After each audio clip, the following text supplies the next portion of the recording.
This was the first example of CGI looking real. No one had ever seen anything like this. And the team who made it changed the way movies were made. There were so many unknowns. It was all new. 35 years later, there are ways I think that we can do this. So we're gonna take you guys on a journey to see if we can recreate this effect using modern technology. Yeah, so I actually did end up showing this to Steve. You did not show him, dude. No! Okay, have you ever seen The Abyss? I have never seen The Abyss. Well, first thing to know is that it's actually pronounced The Abbeys. Okay, I believe you. Yes, good. This movie came out in 1989. Wait, 1989? That was when this movie came out. Oh, so this was 2 years before I was alive. I want all of you watching right now to pretend with us that it's 1989. The only thing we know about this movie is that it's made by a dude who's done Terminator, Aliens, some pretty cool movies, and you've never seen anything called CGI before. Oh, there it is. Whoa, and it's on the surface of real water. That's ambitious right out the gate. Clever little POV here. Just distort the image a little bit. 2D warping. Alien. Great call.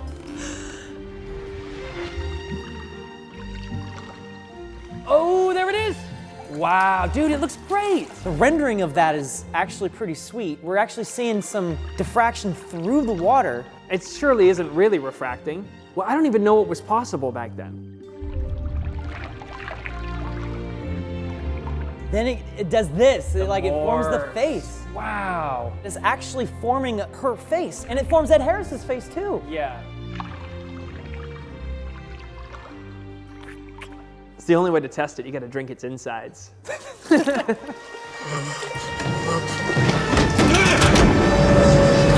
Oh, he chops it. Rip. Oh, that's fun. Wait, that's real water. The splash was real. Yeah. Whoa, that's cool. It's like you see something like this today and you're like, cool, CGI. Even if I say it holds up, it's not gonna wow anyone. People have seen so many different magic tricks happen on screen at this point that nothing surprises anyone. Yeah. But at the time, no one had ever seen anything like this. This was the first example of CGI looking real.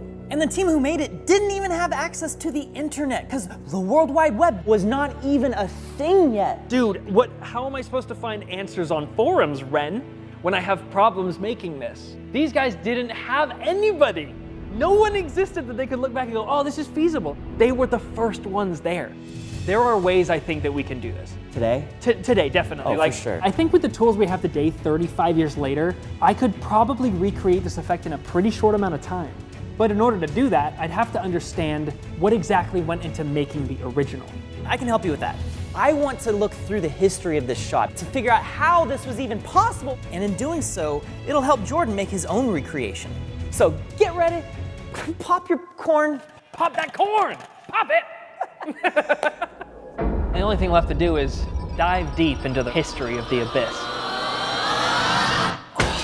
So I've poured over interviews and behind the scenes to get an overview of what went into this Pseudopod sequence. It took ILM about 7 months to create 75 seconds worth of Pseudopod, or as the team used to call it. Yeah, I think we called the Water Weenie, I think at one point, You're looking at a phallus. You think with a bunch of young boys running around, of course we come up with all these interpretive names. Kind of silly. By the way, this is ILM legend Steve Williams, aka Spaz. As chief animator, Steve brought to life the T-Rex from Jurassic Park, the T-1000 from Terminator 2, and of course, the Pseudopod. Oh, look what I pulled the other day. Oh, is this the jacket? The Abyss jacket! That's it. That's my crew jacket right there. Now, The Abyss was not the first film to utilize computer-generated images. 7 years prior, in 1982, there was Tron, and then in 1985, there was The Stained Glass Man from Young Sherlock, which we've made an entire video about. Oh my god. I feel perfectly safe in my gear. These films were important landmarks, but the imagery was stylized rather than photoreal. But George Lucas believed that his company, Industrial Light and Magic, could use computers to change the way movies were made. And so he tasked ILM veteran Dennis Muren with finding a project that could prove his theory. So when James Cameron approached ILM about bringing to life a creature made of water for his new film called The Abyss, Muren leaped at the chance. Cameron, he really is the revolutionary when it comes to this stuff. When he had written the first Terminator, he actually wanted to do something like that in the first film, but it was impossible. When Abyss comes around, right, of course, he has this one specific scene. There was really no technical way to do it. You see, manipulating water in the way that Cameron was looking for was almost impossible using traditional approaches like stop motion or blue screen or anything else that existed at the time. He had thought maybe we take like clay and project high-speed photography against it and shoot the whole thing over crank, right? But Murin felt the concept was something that a computer could execute on. But James Cameron was very hesitant to use computer-generated images.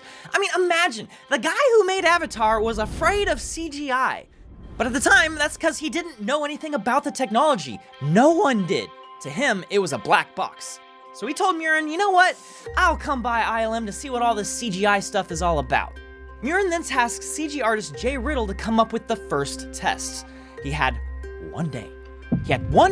So Riddle stayed up all night and came up with a rudimentary test for the Pseudopod, and even in its rough state, Cameron saw the potential of the CG approach, and so he took a leap of faith and gave the team half a year to pull off something that had never been done before. The ILM crew, there was maybe 5 or 6 of us. They brought Mark DePay and I in because I said, I can animate a spine. And Mark said, I can write an equation to generate ripples and use stochastic ray tracing, of which he had written a paper about in the mid-'80s. There were so many unknowns. It was all new. Each shot provided brand new challenges, which therefore required groundbreaking solutions. So I've broken down all the steps it took to create this effect, and as I lay out these steps, Jordan will be following along and creating our own version of this creature, but with modern tools. Basically, we're doing it on easy mode. The first thing the team had to figure out is how to make a 3D worm-like creature move organically. We take it for granted today with lightning-fast graphics cards and free software like Blender, but 3D software at the time required an extremely rare set of skills. There's very few of us that knew Alias at the time. The modeling software, everything is really done manually. I mean, I animated 18 scenes, I animated them. I was a classically trained animator, so I just understood the way water worked. Slithering of snakes, studying that Fibonacci motion.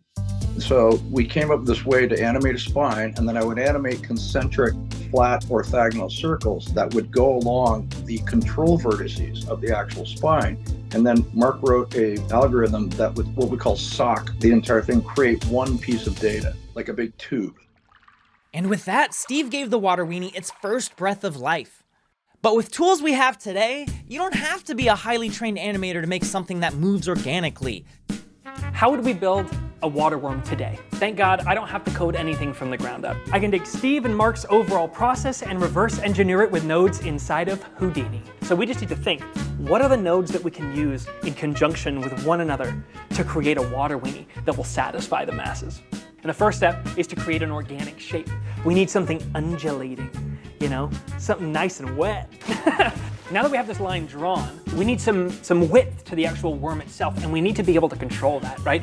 And we can do that by setting the width at each point along our curve, and then extruding based on that width. As you can see, as I pull it, we can actually change what parts of the body are the thickest, and what are the thinnest, the curvature of the head. So essentially what we have here is we have our worm's overall shape, but the actual animation itself. If you look in the original, the body kind of just follows. As it grows, the body remains where it previously was. It's all following that same path. And so what I want to do is called a carve. Essentially, cut my curve and just animate it to go on. So it looks like it's moving, but what it's really doing is the width is growing along the length of the curve over time, giving this very nice, organic, natural feel that I feel is pretty true to Steve's animation.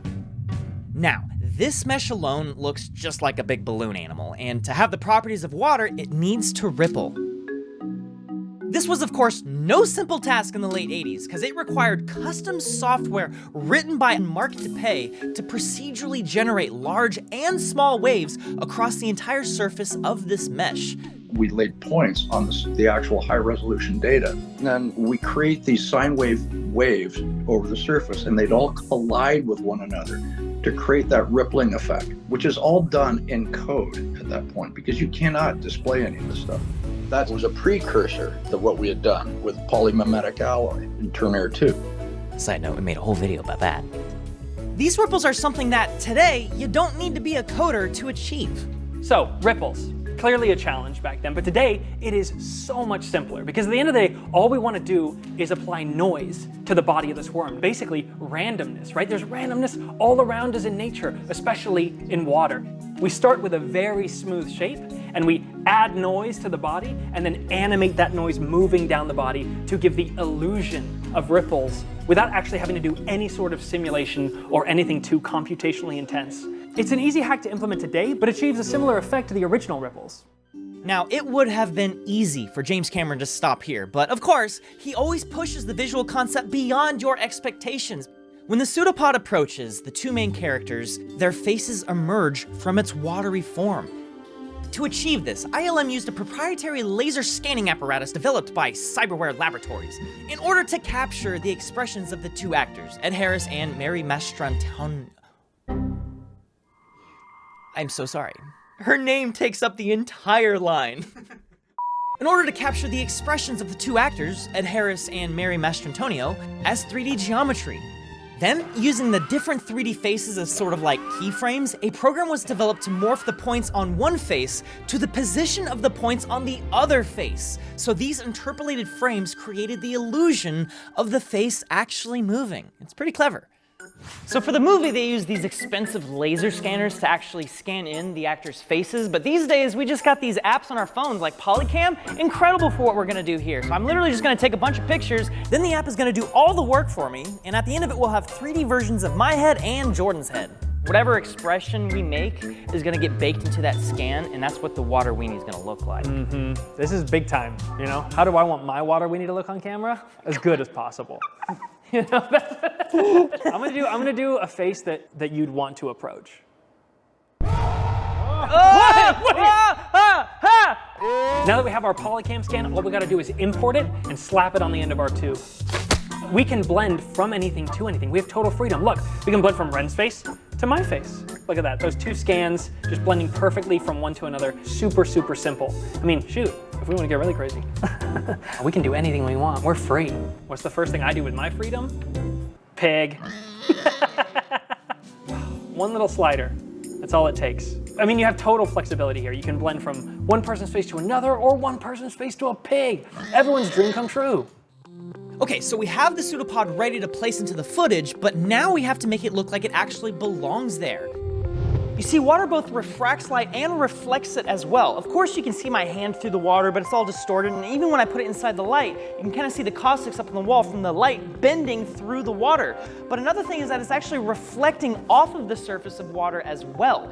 It's another phenomenon in addition to the refraction that combined makes water look like water. This means that flat 2D footage is not enough to simulate how the light in the scene would reflect off of the water, aka the pseudopod. You would need the entire environment around it, and a young ILM visionary, John Knoll, was on set while Cameron was shooting the sequence. And it was his job to make sure that the team back at ILM had all the data they would need in order to properly simulate the lighting around the pseudopod. Knoll took photos of every corner of the set with the intent of using these images to drive the reflections on top of the pseudopod.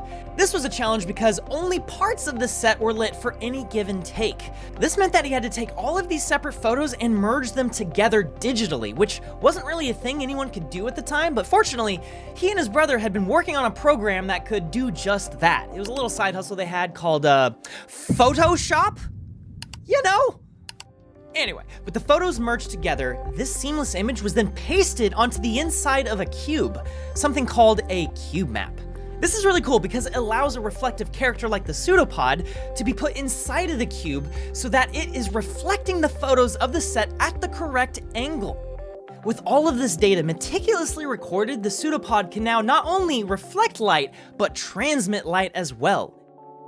So for our recreation, we can once again use Polycam, what's called the LiDAR scan. I can very lazily walk around the room with just my camera. And while the camera is taking images of the environment, the LiDAR scanner is building a 3D model to paste those images onto at the same time. Now that I have my environment scan from Polycam, I can take my pseudopod, apply my water shader, and once I drop it in the scene, it will take on all the actual reflection and refraction from the scene around it. This has the benefit of being even more accurate than a cube map.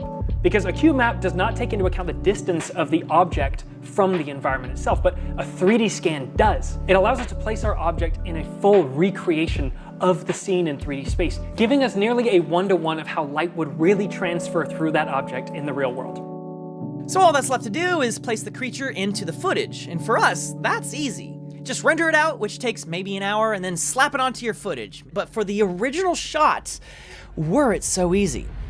Everything was rendered. They'd take hours to calculate one frame, probably 5 to 6 hours per frame, 24 frames per second. If you dropped a frame, big problem, man. Big problem. Motion blur got screwed up, right? And then you had to run the shot again. So now you have these rendered files. Now you have to get them off. And then the whole thing was scanned out and then optically composited to the plate photography. Let me explain that step for everyone born after 1989. You're literally taking these pieces of film and physically manipulating them into the render you see in the final movie. You can actually see the dark matte lines in this shot, which are a byproduct of the film passes being ever so slightly offset. That was the last optically composited film because we went to digital compositing with T2. I took the leap of faith based on Dennis assuring me that it could be done. And they did, and it took pioneering work and handwork by the animators. Did you see the film in theaters? Yeah, I think people were pretty freaked out. I mean, they didn't really know what they were seeing because there was no point of reference really for animated alive water, whereas you have point of reference for animals or a walking human. And we got it pretty good. I still see problems, but you know. It's pretty mind-melting to think they had to do that. We're spoiled today. These shots, they never leave my computer. This is it for me. I hit render, and once the render's done, I throw it in a nuke, composite it together real quick, and we have a finished shot. No pain, no agony.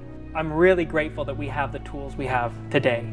If I was alive back then and it was that hard, I genuinely don't think I would have gotten into visual effects. Respect to the minds. We salute you. And that's pretty much, yeah, the long and short of it. So maybe we take a quick time out there because my bladder is full and it's time to water my weenie. So, sorry, that was disgusting.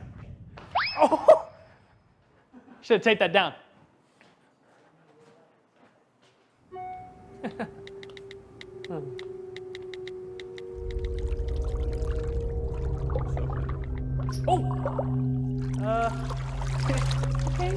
Hey. I did not know anyone else was down here. Oh, hey, Wren. You're pretty good at that. I wonder. Do me. Wow. Very realistic. But does it taste the same?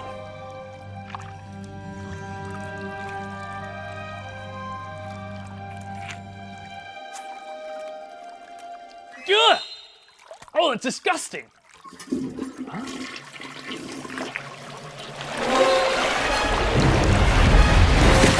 Huh?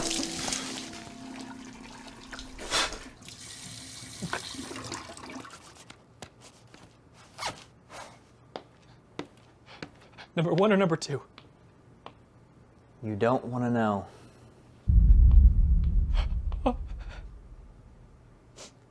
Oh, it's 2. Yeah, it's 2. This looks really good. Like, I'm actually really impressed with how well it came out. So it was basically just you and Dean doing all of this just yourselves, and it took you like maybe a week? Yeah, it took about 4.5 days. Dude, lighting water, that was by far the hardest part of this entire thing. We have such a benefit in being able to get real-time feedback from lighting changes that you're making, because 100%. that's what brings the artistry back into this, right? They were technicians to where they would make a tweak, and I don't actually know how long it would take them to see the difference that it made. But Dean and I were able to sit down and play with the lights and really dial in real time the perfect lighting environment. And that's a tremendous benefit. That, and we also didn't have to friggin' optically composite this stuff, you know? Like, you know, I was really quite surprised at how flexible the methods of achieving this are today. You know, in comparison to the exploration you've been having with, you know, how Steve approached the same problems. Yeah, so I actually did end up showing this to Steve. You did not show him, dude. No, dude. He's gonna be honest. Oh, that's interesting. Good job. Good work. Yeah, it's really good. It's good job. It's good work. Some of the animation's a little quick, slow it down, but I know. We tried to make it faster. Steve, I'm sorry. Dude, that is one of the coolest things. The fact that he said very good in anything that I was involved in is like a highlight for me. That's wild, man. The reality of visual effects today is you can literally do anything you put your mind to. Your imagination is quite literally the limit for what is possible. And that's exciting, but it's also an impediment in filmmaking because creativity thrives in a box to a certain degree. Yeah. Like these guys were in a box technologically. Because of that, they were innovating entirely new workflows and ways of thinking that didn't exist before. Only because they were met with the challenge of that box wall, right? They were in a box and they innovated their way out of it and expanded it for all of us. And I think that's why it's important to look back in history and say, okay, how were they approaching situations? So tactfully, so carefully, and the result is a product that 35 years later is still a timeless example of visual effects working well. I love doing these kinds of videos. I love the exploration of the history, because there's all these movies that had to require like innovative solutions in order to get the job done. If you got any suggestions for more movies we can take a historical deep dive into, I would love to maybe explore some of those. In the meantime, we've done several of these videos already. We've done T2, Stained Glass Man. I think they're really interesting, and you might like them as well. So thanks for watching, and Jordan, hell yeah, you killed it. Woo! Thanks, Steve.